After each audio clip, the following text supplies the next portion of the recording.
Welcome into Arrowhead Allies, everybody. It is a Victory Monday here, and if you're a Ravens fan that somehow found your way on this Chiefs show, I promise you I will stay the whole show. I won't quit on you like your quarterback did. I'm here for the full hour, maybe even some extra time.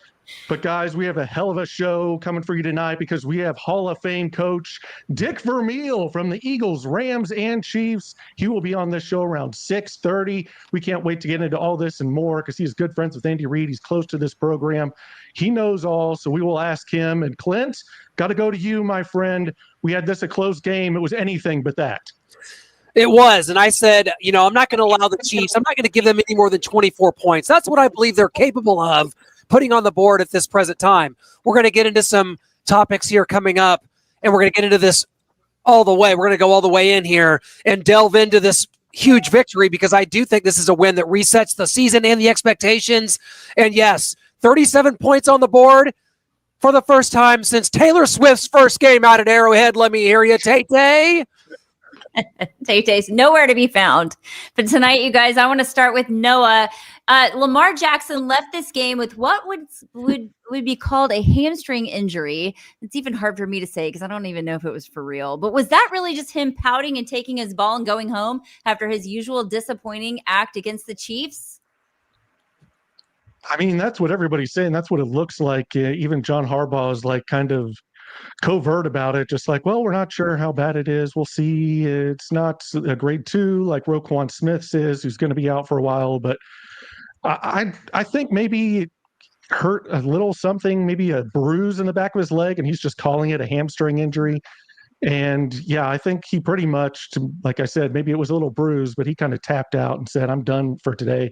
Send Cooper Rush out there. I'm tired of this Chiefs defense. I'm tired of our own defense. I'm tired of not being able to make plays, getting sacked, fumbling the ball. This has just been too much for me to start the season. Let me regroup, sit on the bench, and try next time. I don't know, man. I think that as a coach, you have a responsibility for your team, players, front office, fans. You're responsible for everybody. And the way that the Ravens have been decimated with injuries, look, man, I think it was a hardball decision, whether he wants to state it or not. I think he was scared of even more damage being done to his team. It's one thing for your D tackle or DN or cornerback to be injured and put on IR, but you don't want that for Lamar Jackson. Because if that happens, then there is a major shakeup in Baltimore. I think we're already on the precipice of that happening right now with John Harbaugh. I think that he was walking into a steaming hot pot of hot water with his job because he's been there so many years since 2008 and have only produced one Super Bowl. But you got Lamar Jackson, now a 2-time MVP, and it's like now people are thinking he's been underperforming as a coach. So he was already walking into hot water this season. And his job is on the line. His coach's job's on the line. There are plenty of players' jobs is on the line with all of this because that window for the Ravens, it's getting mighty tight. It's kind of closing a little bit with this John Harbaugh, Lamar Jackson era of football. So as a coach, man, after seeing so many injuries happen to my team, I would not want that to happen to my quarterback, especially one that's susceptible to that with his style of playing football. So whether he was hurt or not, I don't know. I thought it was a responsible thing for John Harbaugh to do. Fair. Well said. All right, Brian, the Chiefs defense deserves a lot of credit here. They held Lamar Jackson in check and limited Derrick Henry to just 42 yards rushing. After a shaky week 1, how good has this defense been looking lately to you? They've been impressive on every single front, every single layer. The D-line has been pretty good, especially stout against the run against every team that we played this year. But the linebackers, Nick Bolton, I think he stepped his game up tremendously. Even though he was already known as a great run stuffer, I think he's taken that to another level. He's been everywhere. He's been a little Tasmanian devil up in there. And then you look at yesterday. I don't know about you all, but I was shocked. I didn't know Leo Chenal had that in him. I didn't know that he was. he won a hand at that. I don't think Leo did either. I had no clue. But I think everybody on defense is outperforming their expectations. Trent McDuffie, lockdown corner. I saw him in action yesterday. They didn't throw to him but maybe 2-3 times at the most. And it's been like that with every game with McDuffie. It's like they don't even look McDuffie's way to whoever he's guarding. So, man, Spags, he brought the big bag out yesterday, baby. Because every time he plays Lamar Jackson just turns into a different player. He turns into Samuel Jackson uh, when he's playing the Chiefs. He's a totally different quarterback. The Chiefs seem to be the aggressor, and they seem to dominate more. In that first game, there was no energy in Brazil, none whatsoever. And it has not been like that. Every single game they've came out, and I think they punched the opponent in the mouth. And I think they learned a hard lesson with the Chargers, because the Chiefs got punched in the mouth week 1 against the Chargers, especially on defense. So minimizing those errors, and I told y'all week 1, all of those things were fixable with this defense. While everybody was panicking, there were certain things, like it's one thing if it's a skill issue or a will issue, but it was none of that. It was just, I guess, a knowledge issue week 1, and being familiar with your teammates and how they are on the field. Oh, by the way, Noah Williams. Yeah, no. Oh my God, I've never seen anybody. He had Eric Warfield. Maybe he was the last one that was this aggressive. Like he literally almost body slams his receivers when he's going against them. So, man, I just love the aggressiveness of the defense, and I think they've really stepped that part of the game up, which has, to me, made a total difference in each and every game. And the secondary, Noah, you called them the Keystone Cops week 1, and they've answered.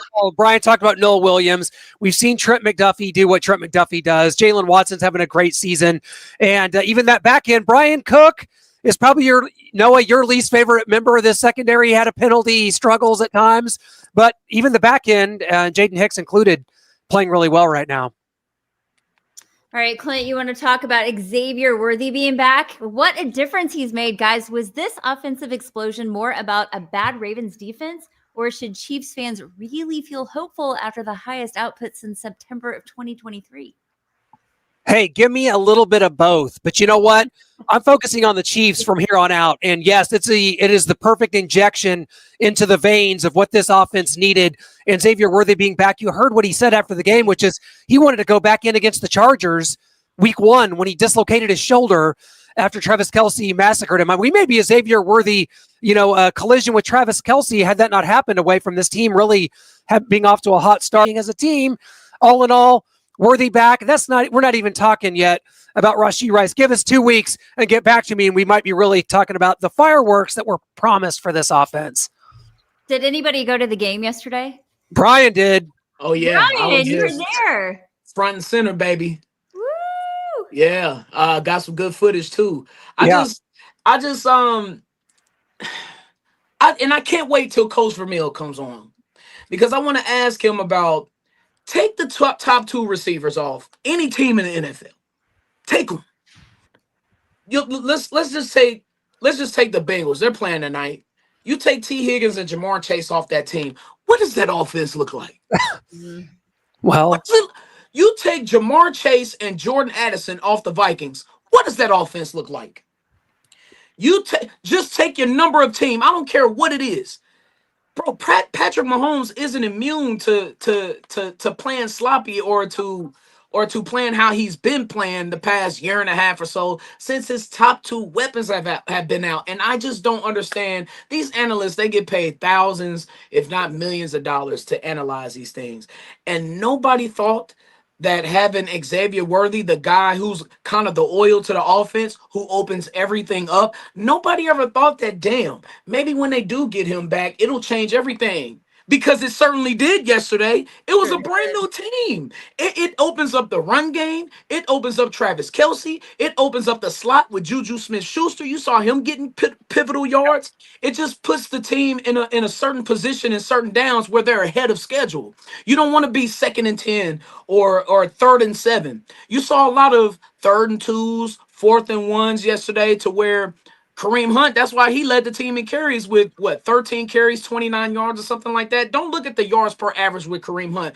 The fact is that he converts 3rd and 4th downs each and every time that he gets it. So Xavier Worthy just opens up everything for this offense, in my opinion. And when Rashee Rice gets back, Yeah, I mean, he said Unstoppable. Xavier Worthy opens up the run game. He does. He was the leading rusher yesterday. I guess it's never going to be a running back, whether it's Worthy, whether it's Mahomes. It's just never, unless we trade for someone, I don't know if it's ever going to be an actual running back. And we he saw the talked about screen game getting popping yesterday. Noah, come on, baby. absolutely. The screen game Yeah, is I'm back. loving it, man. John Harbaugh said he wanted to keep us in 3rd and 6, 3rd and 7, like you were talking about. And he's like, we just couldn't do it. And so then they get in those 3rd and shorts. And we're actually, that's kind of where people used to want us because we could never convert those. Now with Kareem Hunt, he's able to be patient, find the hole, burst through there, and get the first down. Now, Noah, last week you called the Chargers fake, right? Do you remember that? I did, yes. Now they go on the road and lose to the Giants. Where do the Chargers sit today on your fake meter? Well, that's Bobby Hebert there, but I don't know. I might have to loan his name out to Justin Herbert and Justin Hebert because, like I said, this guy is just not it. I've never believed in him going back to his college days. And before I go further into this, let's go back to the video clip from last week of me talking about not believing in this Chargers team. And I might be the biggest non-believer in the Chargers. I don't even know if they're good, Brian. I guess good. They're good. Nah, they're good. They're good. I don't even think they're good. Like above average. Like they can be 3-0 all they want. We played horrendous. I'm not a believer in them whatsoever. I've never believed in Justin Herbert ever since he came out of college. He had big games in college. Go back, Oregon, Arizona State. They should have walked over him, and he's throwing picks left and right.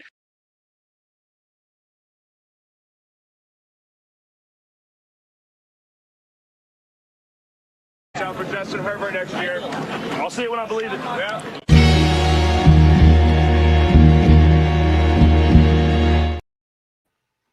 I missed that song. I'm going to have to see it when I believe it as well, Patrick, because I ain't seen it. I don't believe it. Hey, Chiefs gained the game right there, and that's why we don't end the season after a quarter of the way through because that Giants team, I actually like some of the pieces they have now. Malik Neighbors out for the year is devastating. I hate to see that. Like, I'm glad to see Jackson Dart getting in there and like Bo Scatabo, like that's like a fun little combination the Giants have. If they just went back to the 80s Lawrence Taylor uniforms full time, I might be full on a Giant supporter. Good job, Giants, for winning that game and giving us a hand there. I think they have incredible uniforms. I think the Giants have one of the best uniforms in the league, to be honest, home and away. Yeah, definitely. But the Chargers, though, we got to be fair, though, with them yesterday as they lost Joe Alt. Not sure how long he's going to be out, but he wasn't playing yesterday. And when you don't have your top 2 tackles, we know what that looks like here in Chiefs Kingdom better than anybody. All right, Brian, here we go again. Another missed Butker field goal. This one turning the end of the half into a 6-point swing. How are you feeling right now about our once beloved butt kicker? I feel justified in feeling how I felt last week. As I did talk about it in Brian's world, how he's become a problem. And if the Ravens were a healthy team, if they were somebody who was maybe, playing for a playoff spot, that game could have went totally sideways. The Chiefs had a stranglehold in that game in the second quarter. That's when they really started to take control. Butker goes down and misses a field goal. All of a sudden now, here's the thing with these missed field goals. Now the Ravens are in field goal range because they have great field position. And they went on and proceeded to get a field goal of their own, which, as you stated, was a 6-point swing. And those swings, they're monumental. Like, you look at the interception, and no, this doesn't have anything to do with Butker, but with momentum. The interception against the Eagles, that's a 14-point swing right there because they go on and score a touchdown right there. With Butker, how many point swings have we seen with him this year? It's been in every single game where he's affected what the Chiefs could have done or the strategy of the game. So it continues to be a problem with him. The Chiefs are not going to cut him. Nothing's going to happen with Butker. He's just going to have to improve right now. His contract is too ironclad. his contract is too much. He's a political wildfire, and that, believe it or not, that plays a part in this whole thing, whether people want to believe that or not. Because just imagine the Chiefs cut Harrison Butker, and then Trump goes on social media and clowns the Chiefs or something like they shouldn't have let a great kicker like that go. How dare them? This, that, and the other. That's besides the point right now, because the Chiefs are not going to let him go. But he is becoming problematic. Yes, he's been his most clutch, and he's been his best when it matters the most, in the playoffs and in the Super Bowl. But we're traveling down some roads that we have not been down with Harrison Butker. So we don't know if this is him declining as a player, if it's him getting older, if the injuries are starting to catch. We don't know right now. But it is concerning to me, and it continues to be a concern, that he continues to miss at least one kick per game now. Do you guys think there's like a mental block after you miss so many, and it's like you get out there and he has to psych himself out? I don't think it's a skill problem. It's probably a little bit of that. Like if you play golf, I'm not a golf player, but I know that as far as golf, if your swing is off a little bit a couple times, it can really affect your psyche. Kicking is more mental than physical at the end of the day. So yeah. And he's had the physical problems. He's had the injuries, Noah, like you talked about last week, and what we talked to him about at the Super Bowl with the knee procedure he had last year, and some of the technique and things like that. And that can really, in this day and age, in 1994, you're not attempting 56-yard field goals, let alone missing them like Butker is. Now, you just had the Bucs kicker hit from 65 earlier in the day, and there's these guys, like Brian said last week, these guys are just kicking it out of the stadium. I mean, this new crop. So whereas Butker at one point was as automatic as it gets, and he hit game winner after game winner. I mean, sent us to the Super Bowl in 22, kicked a game-tying field goal to go to overtime in the Super Bowl 58. I mean, he's been there for the biggest of moments. Kicked the game-winning field goal in 57. Biggest of moments, clutch, no doubt about it, but something's going to have to change here, and we'll see if it does. All right, Clint. Renee Wade Kelly here says Butker just hasn't been the same since he got hurt, and that's kind of what that injury, and now could be playing a mental factor as well. God bless him. All right, Clint, big picture question here. The AFC looks wide open with the Bills as the only unbeaten team. Can the Chiefs climb back into the mix, not just for the division, but maybe even the number one seed? They cannot be the number one seed now. That is over. That is done. The Bills have won that. No, it ain't. It's wrapped up. Thank you. I heard the echo. You agreed with me. It's wrapped up. The Bills, who play in the AFC East, to what is the second best team, the New England Patriots at this point, and that's hilarious to even consider. I don't know that they're going to have a loss inside their division. And as you look at the schedule here, of course, they're beating the Chiefs November 2nd. That's a given. That's hilarious. Again, that's just as sure as death and taxes. Chiefs losing to the Bills in the regular season. A tough game. The Bengals. Oh, well, Joe Burrow might be back by around then or the week after.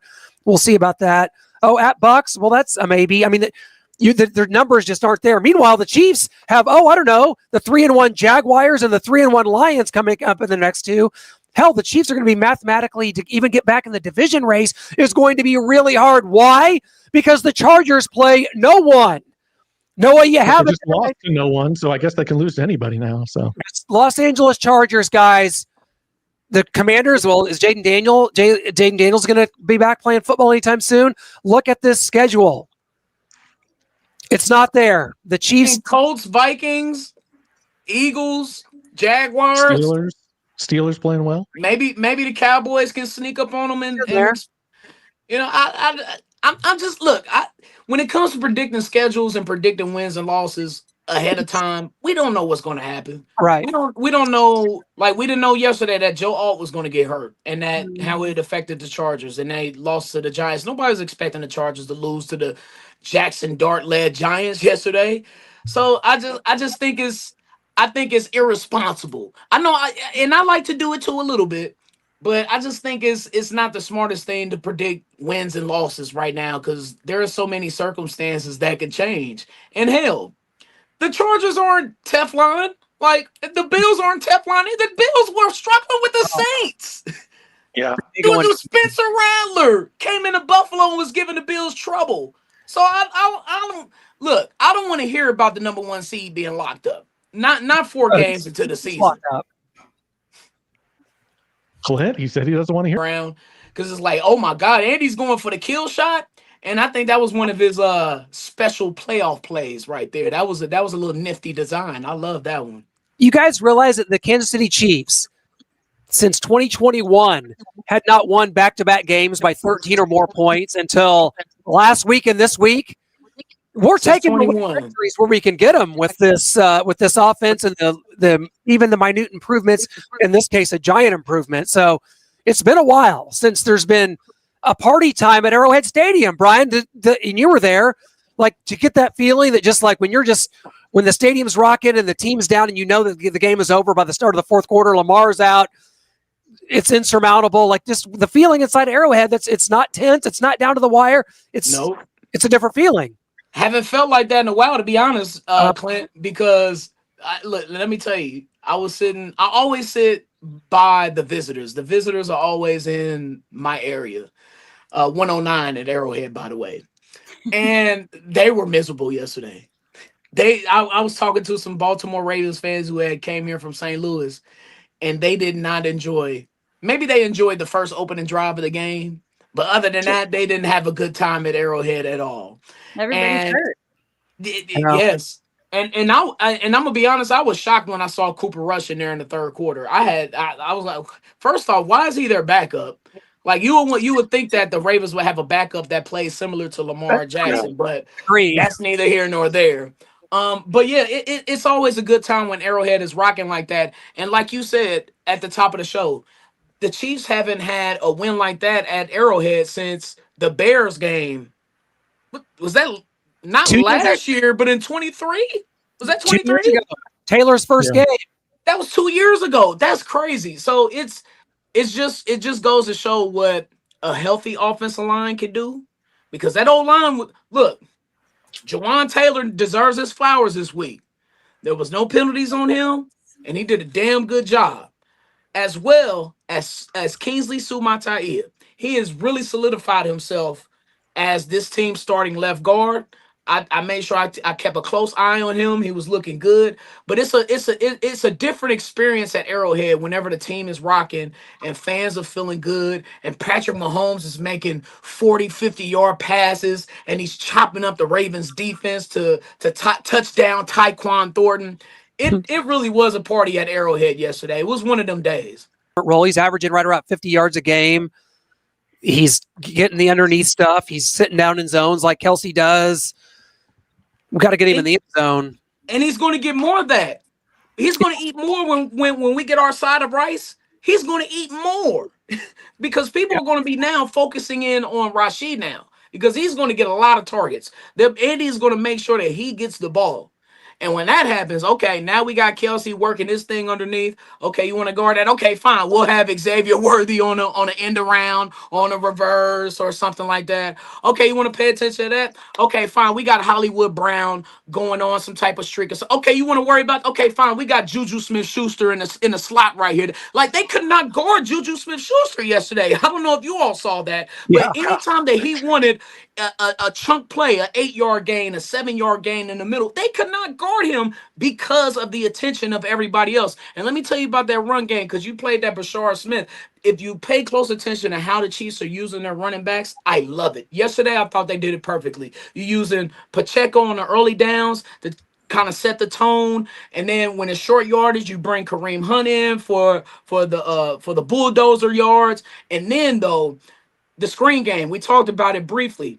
You saw it expand a little bit with Bashar Smith. You saw him going on fake end arounds. You're starting to see him getting inserted into the game plan, and yet another weapon that this offense can use. I'm excited for the future of this offense, ladies and gentlemen. I really am. We might finally get to that everybody eats. EBE. We might get there. Noah, if people start eating, are we gonna finally get the shirts, the everybody eats shirts?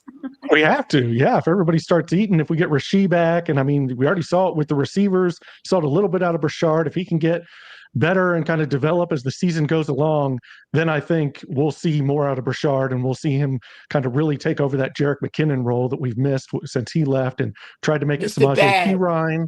Yeah.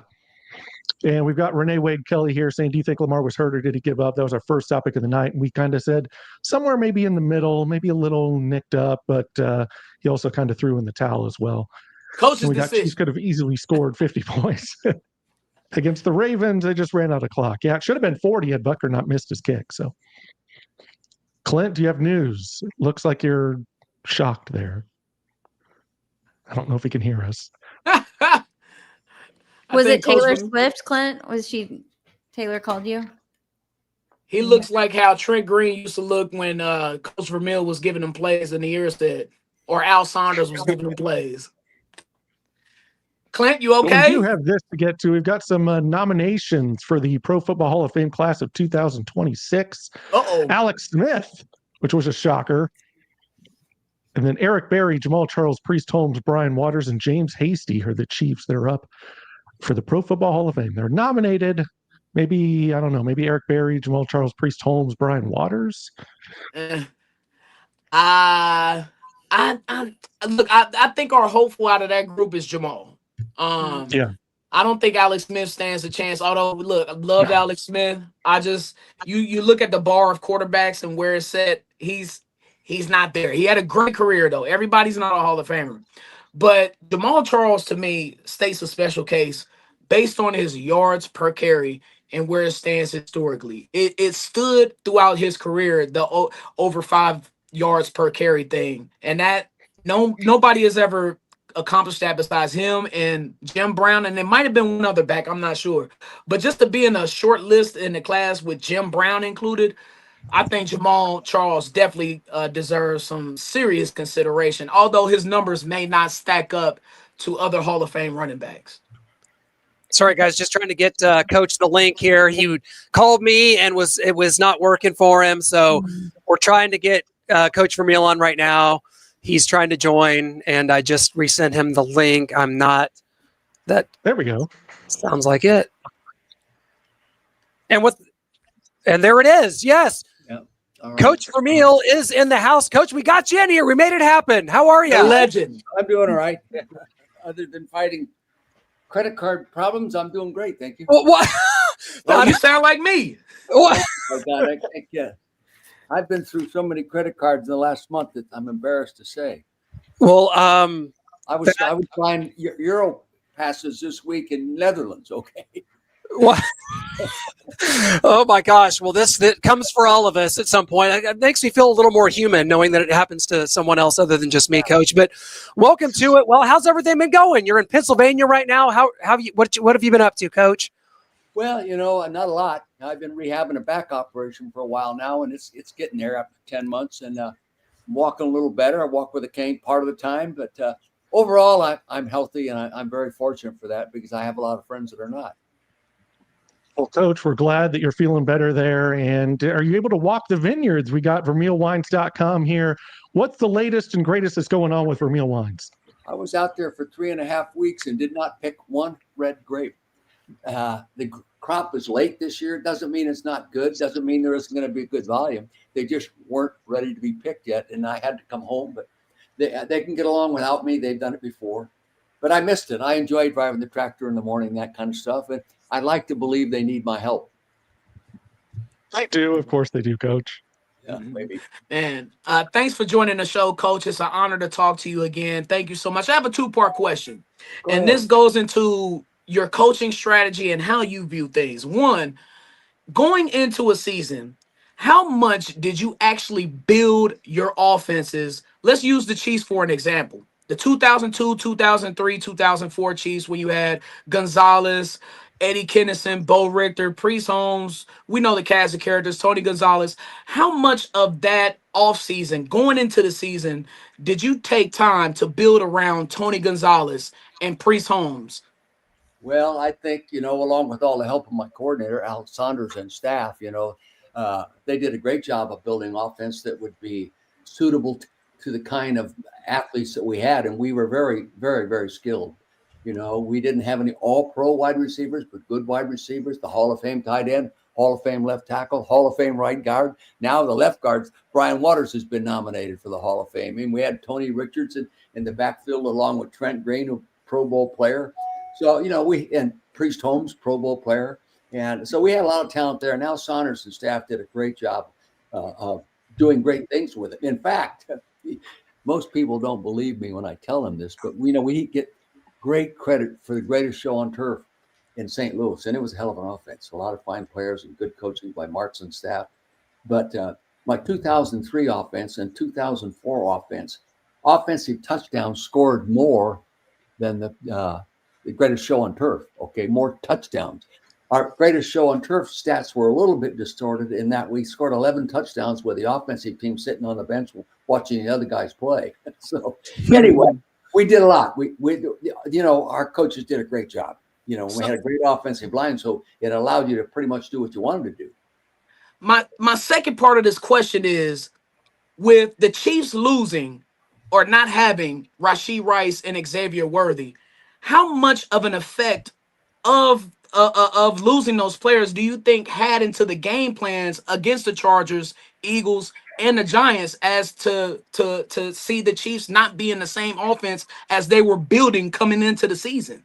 Well, I think it makes a big difference. There's no question it makes a difference because you aren't as explosive. You can't do some of the things you were going to do with those healthy players, and they're not there. The design of the passing scheme, how far you're going downfield and how often you're going downfield, and also the condition of the offensive line. I think the offensive line is a little better now as I watch them. The young left tackle, the rookie, I think he'll just continue to get better. The right tackle's got some issues, too many penalties, and maybe a good kick at the rear end once in a while would help him. But I think it would definitely affect me. I know it has to affect a fine coach like our guy, Andy, how he likes to throw the ball and be limited a little bit. No one would know what they can and what they can't do better than Andy Reid and staff. Coach, thank you so much for being here. Now you've been played in Hollywood by Greg Kinnear and Dennis Quaid, two of Hollywood's best actors in films over the years. Did you have a favorite? Well, Dennis Quaid actually talked with me. They actually used some of my conversations with Kurt Warner, word for word. And that made me feel that I made a contribution to it because, the Invincible movie, I never talked to anybody. All I did was read the script prior to the movie. And I told them there were a lot of things in that script that were not true. And they told me, Coach, we're not doing a documentary. We're telling the story. But I'll tell you this, I don't go anywhere in the country where people don't ask me about that movie today, yesterday, or tomorrow. If I go somewhere, someone's going to ask me about Invincible. Well, Coach, Andy Reid talked about in this offseason during one of his press conferences that he has frequent conversations with you, that he talks to you quite a bit. And just curious as to kind of what those conversations are usually like. Are you giving him some advice? Are you telling him to call some different plays? Like what are the conversations like between you and Andy Reid when you talk? Well, mainly during the season, they're just short text messages. Usually I let him know I'm watching and hope it goes well. And hey, too bad it didn't go well. Those kinds of things. But I don't give Andy any advice. He's been in the game longer than I have, coached more games, won more games, and knows better what to do with his football team than I do. I'm just his biggest fan. Coach, there's been a lot of talk in the media that Patrick Mahomes is regressing over these last couple of years. The offense isn't what it used to be. And we've had one pundit, Mike Greenberg, say Josh Allen is the best quarterback that I've ever seen. He's the best that I've ever seen play the position. What do you make of all the pundits out there trying to anoint someone else over Patrick Mahomes and take away from him and his greatness that he kind of retook and showed them that, no, it's still there? Well, we know Allen's a great player. Okay, let's, and if he has a better supporting cast that's healthier and more productive right now, he's going to look better than he would if maybe he was in a situation where they were injured at the wide receiver position. The defense wasn't playing that well. I think that Chiefs defense is playing pretty darn well as it is, and maybe more pressure on them right now than normal because they aren't just blowing people out. But Patrick Mahomes is still the number one quarterback in the NFL, and everybody's chasing him.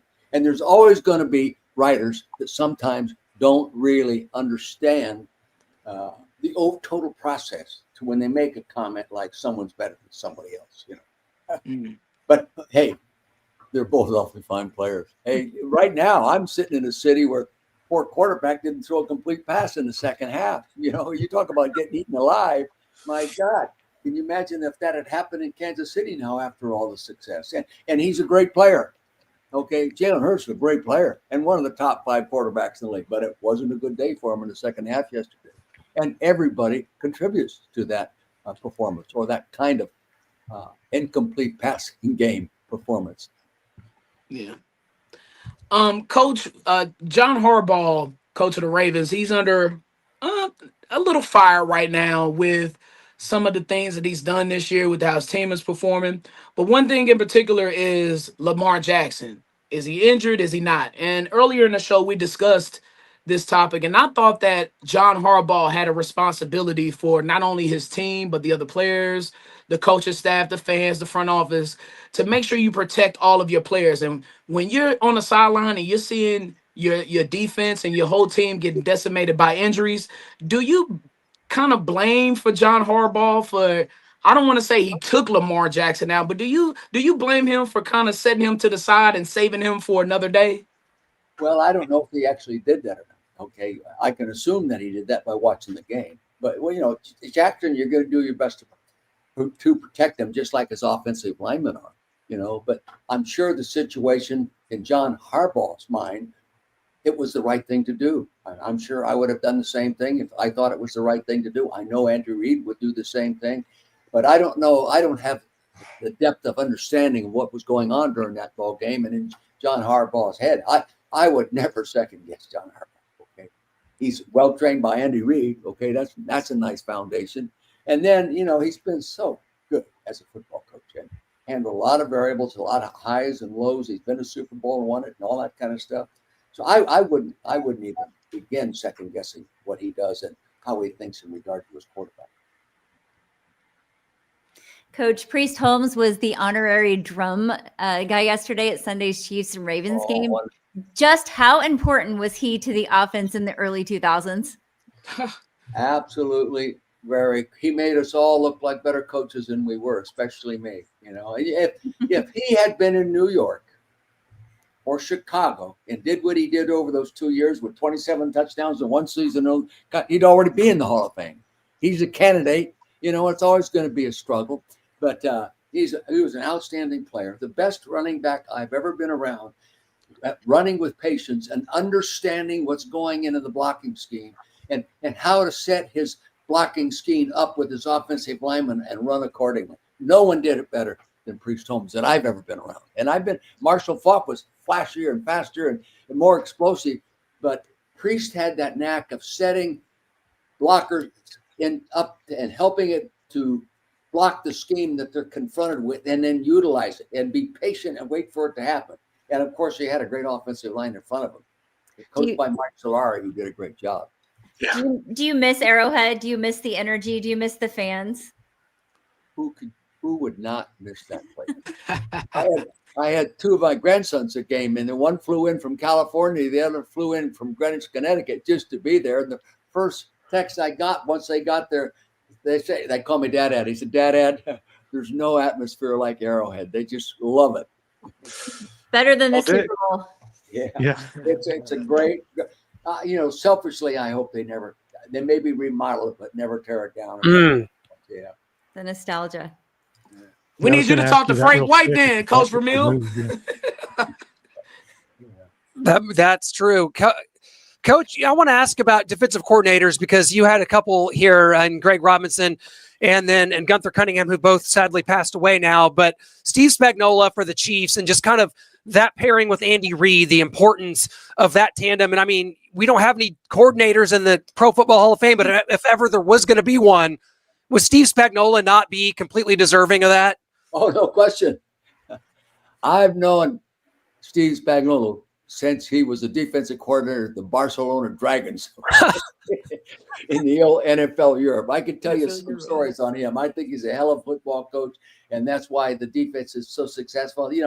Tom Coughlin knows how good a coach he is, too. They won a couple Super Bowls together. So, right. Yeah, he's an outstanding football coach, and he's creative.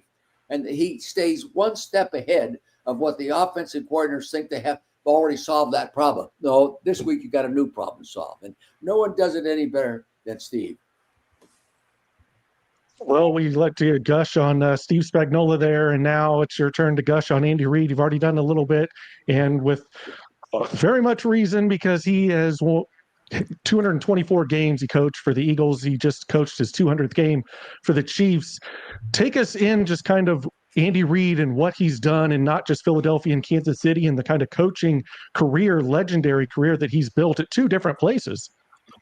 Well, you have to start with Andy Reid as the man that he is. The character, the deep commitment to the game, to the organization that he represents, to his players, to his coaching. I've around coaching for a long, long time now at 89 years old. I have never heard one person ever say a bad word about Andy Reid, even in Philadelphia. Okay, that's tough. Now you hear the radio cranks from time to time, but not true football people. No, he's a complete package, as fine a package as probably ever coached in the National Football League. And the great thing he's been able to do is handle the highs and lows and stay on an even keel and go to work and focus on what he's got to do to help his team win football games and direct his staff accordingly. And, he's corrected what he didn't like last year, what he thought was going to be good, and it isn't. He's eliminated. He's built on it. So that offensive package is huge. And each week he can go back and refer to what he's learned from the past and utilizing this against these kinds of schemes and these physical matchups and all that. There's just nobody has his experience. Nobody. And, experience does help. Regardless of all these young geniuses coaching football right now, it's just a huge advantage to have his background and his background to be so positive.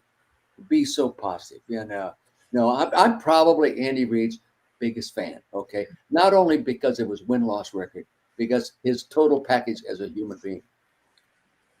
Absolutely. And you hear a lot of people talking about the sideline stuff with him and Travis Kelce, and they always come out and say, like, hey, this is good. This is competitive fire. We're pushing each other to be better. Is that what you make of it as well? It scares me. It scares me. That's all. You don't see that happen very often. No one would handle it better than Andy. And I think if Andy felt he should go in a different direction with that, then he would. So I think he's handling it right, because he knows the relationship better than anybody else, the relationship between the two. Kelce's a hell of a football player.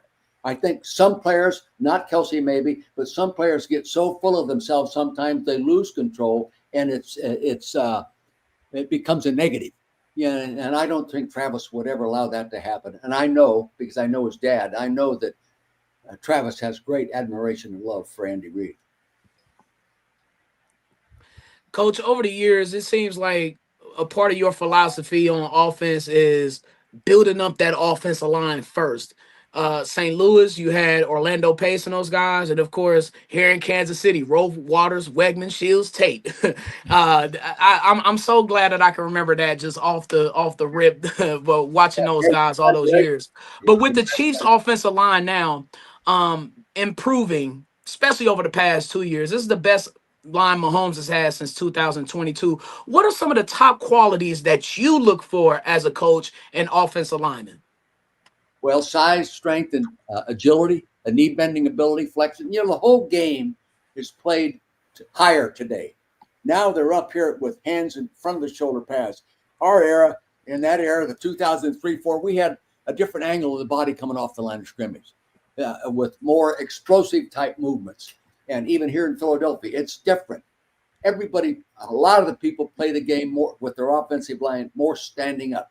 Okay, and I'm not a big fan of it. I'm not saying the Chiefs do that, but I see a lot of teams do that. When I see a team like Detroit coming off the ball in the old-fashioned way with shoulder pads down, knees bent, ankle flexion, and exploding into the defensive player, trying to remove and displace the defensive player, I love that philosophy. And I think Andy's offensive line is getting better, and it's got a ways to go.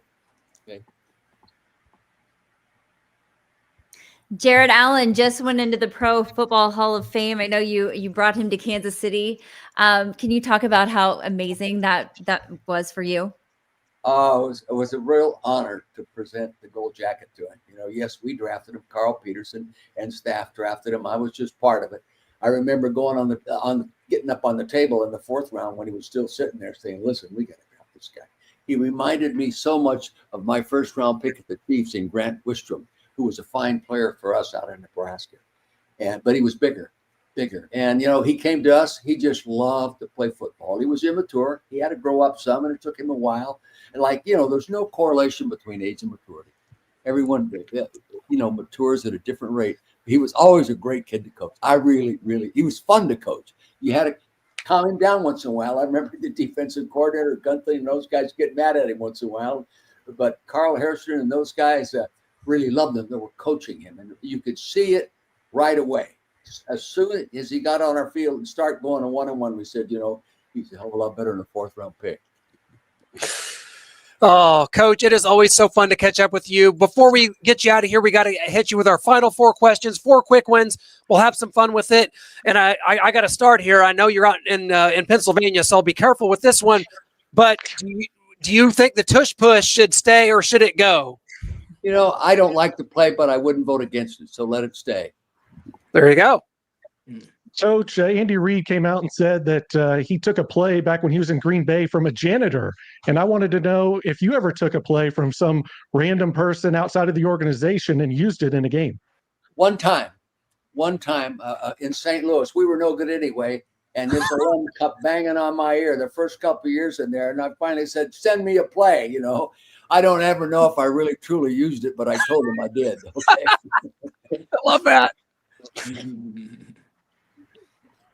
Coach, how is coaching football like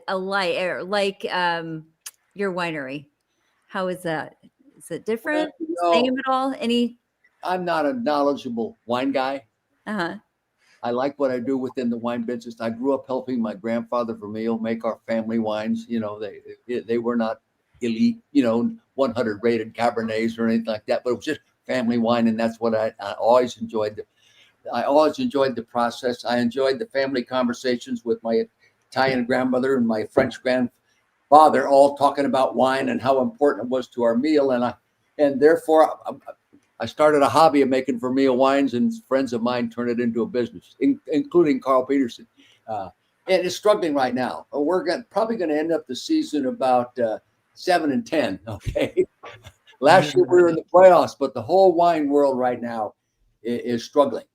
Young kids are not drinking the wines like they used to. They're drinking the seltzers and all these aluminum can things with 4% of something in it. Older people aren't drinking as much, except for Vermeil. And just the whole business is down. The tourism in the Napa Valley is down. Tourism into San Francisco is way down. When that affects negatively Napa County and Sonoma County. So right now we're in a mediocre season, making the best wine we have ever made. Coach, when you were in Kansas City, what was your go-to barbecue spot? But I had a lot of Oklahoma Joe's, the old gas station. Yeah. I never went to a barbecue spot in my life in Kansas City that wasn't good. I came home there. I've got the biggest freaking smoker and barbecue from ships from Kansas City. In fact, I upgraded them 2 or 3 times since I got home in 2006. It infected me. Okay, it infected me. Kansas City is just, everybody that goes there that hasn't been there and spent some time leaves saying the same thing I did. It's an unbelievable, wonderful city. Coach, we cannot thank you enough. It always means a lot when you come and join us, and I just you're enjoying life and everything is going great. We just always love hearing from you. So thank you so much, and let's catch up again here down the road. Okay. Thank you. Chiefs, all right. Thank you, Coach. That's right. Good night. Absolutely. Always an honor. Appreciate the friendship. Love you, Coach. Thank you. Appreciate it. Always a treat to have Coach Vermeil on, man. Appreciate you guys working to get that. It is some work involved. But hey, I got to be honest. Dick Vermeil, 89 years old. He got to the StreamYard link, got in here, had like a headline. Hey, you can't ask for much more than that. My grandma's about to turn 90 in November. You think she could click on a StreamYard link? There's not a chance in hell. So, props to Coach, telling it like it is. I mean, guys, we always talk about the 90s and nostalgic for that, but God, then we hit that next level, which was the Trent Green, the offense, the porous defense that we've talked to Coach about before. But that era was so Dante Hall and the kick returns, and like that was another era that's like second to none, when we think back on it. So but just as frustrating as the 90s. Let's not forget that. It was just as frustrating. Not more so, because that team, we only went to the playoffs one time and had a no-punt game. So I missed the Do you all remember that game specifically? Because I do. I remember Priest fumbling. Yep. I remember the pass interference against Tony Gonzalez. Yep. Johnny Moore dropped third down. The Chiefs really could have won that game, but yeah. Yeah, they just didn't have any of those old defensive mans. We would have got smoked by New England the next week, though. We would have had to go to New England. Yeah, What game keeps you guys awake at night sometimes? Well, Colts Chiefs in 14. In 14 is for Brian. Colts Chiefs 14. 14. You have one? 95, 96 for sure. Colts, obviously 98-7, 8 Broncos, and Chiefs Bengals AFC Championship game. Anyone? That one too, yeah, of course. But Brian, that 14 play that shouldn't even register on the Richter scale. That was we were up 28 in the third quarter. I know 28, and we lose. Yeah. Oh, my God. You had no hope after that game. No, it was just, bro. That was the first. That's the only. I have never been more infuriated after a game. I broke a. I'm sorry to say this. I broke a mirror after that game. I just slammed the door. I slammed my door, and the mirror came down and broke. So that's. And your wife was like, "We got to talk." Well, at the time I was 28, 29, so I was nowhere near being married. So, but I just, along with those games that the fellas mentioned, of course, that one that's the first one that came to my mind because you're up 28 in the third quarter. Oh my God. Well, that didn't bother me at all. Like I had no hope for that regime anyway. So do you remember that game? We had it was a body bag game for the Chiefs. It was like 8 injuries. Yeah. We were down to our last running back on the rock, Cyrus Gray. He was the last. I think he got hurt too. Yeah, it was. Now Davis got hurt. Jamal Charles got hurt. Brandon Flowers got hurt. I think Donnie Avery got hurt. Dwayne Bowe was hurt. No, Dwayne Bowe did not get hurt because Alex Smith chose this 1 4th down and 1 4th and short play only to go downfield and try to make a play. And he told me his foot was broken in the interview. I don't know, it was 6 years ago. Dwayne Bowe, maybe he was lying, but he told me his foot was broken during that play. He said it would have. I thought he said it would have been broken had he tried to drag it in bounds and make the catch in bounds. No. It's weird, but I know what you're talking about. Yes. He had to stop and reach back for the ball because Alex is not, that's why he's not making the Hall of Fame. That's one of the reasons. Yeah. He's nominated, Noah. Oh, no need to throw dirt on Alex. Stop it, Noah. I just feel bad for Alex. I can't think about his name and not think about his poor leg. Honestly. Correct. Oh, yeah, for sure. My heart, what he went through. Yeah. Yeah, and way to battle back from that because I think a lot of people wouldn't have had the courage or strength to. That's devastating. So, yeah, love to Alex for battling for that. Guys, we have a game, Milena. We play Monday Night Football next week against the 3-1 Jaguars. I'm just going to start this. Milena, the Chiefs are 2-2. The Jaguars are a surprising upstart 3-1. Are the Chiefs going to keep this rolling? What is your prediction for Monday? The Chiefs are going to keep it rolling. I think they're confident. I think this was a confidence-building game we had yesterday. Very excited for them. I think they're going to – I think it's going to be a close game, 28-24. I like that. Yeah. I like that. I'll just go. I've got a weird score. What'd you say? I've got a weird score. I've got 26-19. I've got a bunch of field goals for the Jags. I have a missed extra point for the Chiefs. Otherwise, it would be 27. So Harrison Butker keeps up to his usual business. We miss an extra point, but we do win 27-19. Not the 38 points. The Jags are playing pretty good defense. Had 4 turnovers against the 49ers in their latest win to move them to 3-1 like Clint was talking about. So it's not going to be easy, but it'll be comfortable enough. 27-19 victory, Chiefs. I'm thinking of a weird score too, especially since the Jaguars are going to be wearing their 90s throwbacks, their Mark Brunell era uniforms next week on Monday Night Football against the Chiefs. Not sure what the Chiefs are going to be rocking. I'm hoping for white on white with the Red Sox, but it's probably going to be white jerseys, red pants. Sure. With that being said, the Chiefs score another game in the 30s, 33-18. Maybe that's a scoregami. I don't know. Chiefs get the dub on Monday Night Football as we head to face Detroit. You know what? Maybe it's just last night, but I'm in one of those modes where this would do a poor number on the OCD that I have about like scores and records.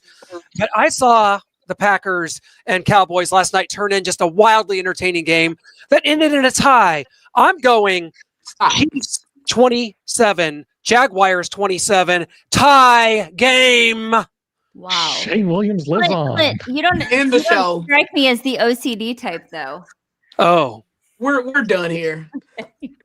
A Speaking tie. of being done, before we officially end the show, next week we are going to be doing the show Tuesday. Since the Chiefs play on Monday night, we will be on Tuesday, and we already have a guest lined up for that. Since we're heading into the Lions, what better than my favorite quarterback, I think one of the great quarterbacks of all time, definitely the best backup quarterback of all time, Charlie Batch, will be on the show talking all things Lions. You couldn't get Scott Mitchell? I didn't want Scott Mitchell, so that was easy. that is funny. We'll see how this tie game is received by fans and the organization as a whole, guys. We cannot thank you enough for being a part of it each and every week here. From Elena Scantlin Barrett, Brian B. Shinan from Hot 103 Jams. But Joey Harrington. Oregon Ducks, baby. Thank you, guys. It's been great. Arrowhead Allies, go Chiefs, go Kansas City Chiefs. As Dick Vermeil said, as he on his way out, go Chiefs. He said that.